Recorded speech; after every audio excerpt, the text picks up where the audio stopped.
Yeah, I'm talking with Randall Balmer today. This is In Conversation with Frank Schaeffer, which you are watching live on Facebook and or listening to as a podcast. I just want to jump back to your book here for a second because there were some wonderful quotes that I kept pulling out that I wanted to talk with you about. Um, One is the United States has long been one of the most religious nations in the world, with 89% of the population affirming their belief in God, according to the Pew Research Center in 2014. Canadians lag a bit, but they are not far behind. 76% claimed a religious affiliation in a 2011 survey.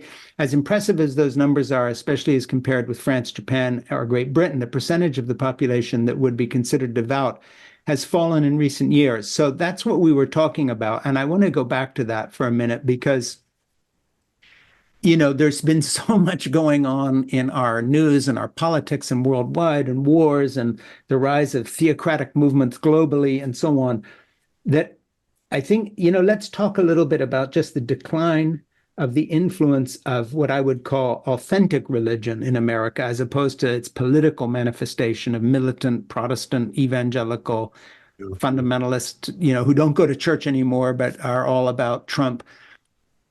Talk to, you are ordained and you are a professor and you're an author, and I think of anybody I could be talking about in North America right now who could actually give some real light on this. I mean, what has happened? Are we just becoming Europe, as in we're now more secularized, Yeah. as the French did with Catholicism?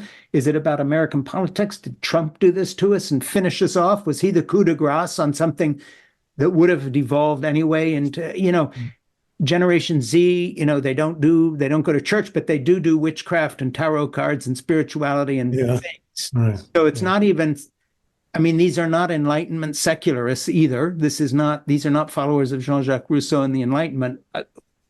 How did this happen to us? What's going on?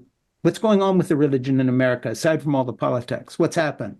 It's a really good question, and I think the examples you cited about tarot and spiritualism and witchcraft or paganism, whatever it is, Mhm. speaks to this continuing hunger for some sort of transcendent, some sort of metaphysical understanding Yeah. or approach to the world. Have to think it's the fault of religion. First of all, I have a confession to make, Frank. I thought we were going to talk about this book, Saving Faith, Yeah. rather than the sports book, but that's fine.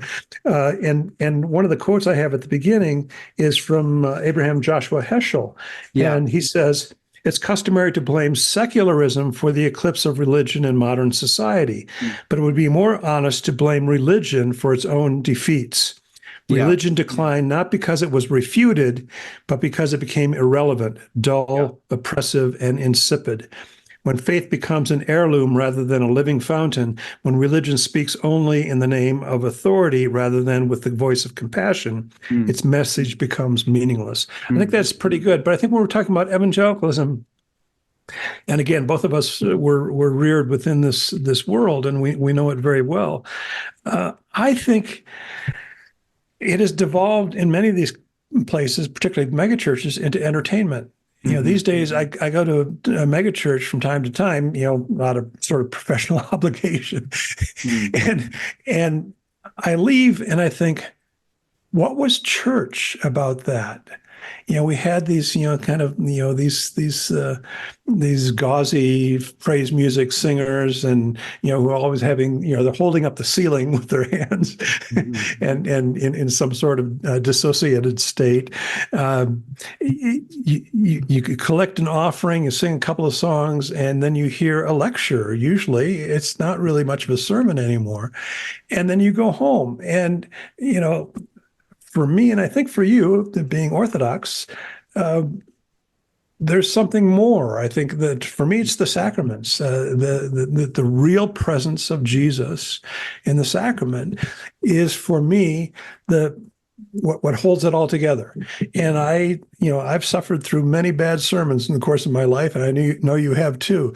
But to have that sense of the presence of Jesus in a tactile form is for me very important. And evangelicals don't have that. They have a memorialist view of Holy Communion that says, we remember Jesus. And I find that a pretty barren theology, frankly. Well, and not just the sacraments per se in terms of the official sacraments, but the whole sacramental life, a church calendar, Yes. understanding the dynamic of how, Western civilization, as it were, rose out of this practice, and that whether you love it or hate it, there's a history here that is bigger than personal experience. You're tapping into a community of belief that goes back a long way.